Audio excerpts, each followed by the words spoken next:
Maaari ko bang itanong kung meron kang karelasyon ngayon? Yes po, kuya. Mag-almost 10 years na po kami. Isa po siyang second officer. 2 step na lang, magkakapitan na po. Doon din po ako humugot ng suporta at inspirasyon sa kanya, kuya, kasi napakabait na tao yun. Sobrang bait. He's the most kindest person na nakilala ko, kuya. Sa 10 years namin, yung respeto talaga nangingibabaw. Tsaka siya yung support system ko, kuya. Parang sa lahat ng bagay, nandyan siya. I'm so proud of you, Kuya Salamat, Rex. Kai. Iniyak naman ako. No, don't. I love you, Kai. Si Kuya Rex. Super.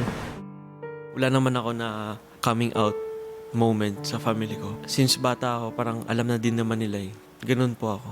Natanggap na lang talaga lahat. Swerte po talaga ako sa mga magulang ko. Kasi never nila akong hinusgahan. Yun nga, nafe-feel ko din na maybe it's time na sabihin ko din na I'm a gay man.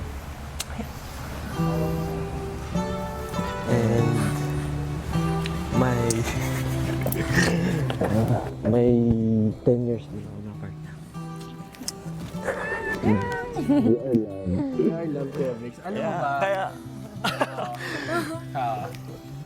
katabi na din. Ay, talaga? And may partner ako. And it happens na lalaki. 9 years? Briggs, humahanga ako sa katapangan mo.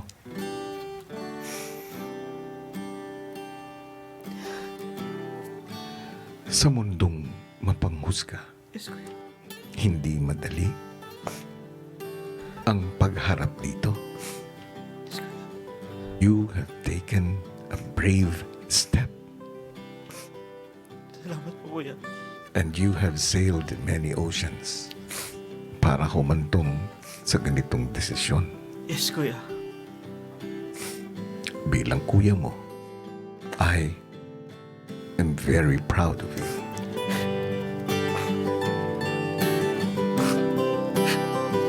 Thank you, kuya. Sobra.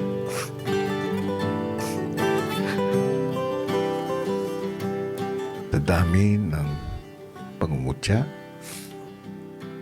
at panghuhusga na hinarap mo, Yes, kuya. pero lagi mong panghahawakan ang mga importanteng tao sa buhay mo na pinapahalagahan mo at pinahahalagahan ka rin. It will be your greatest anchor Yes, kuya. na kahit saang agos ka dalhin, hindi ka mawawala ng landas. Maging malaya ka. Salamat, kuya. Mahal ko po kayo. Walang anuman, Briggs.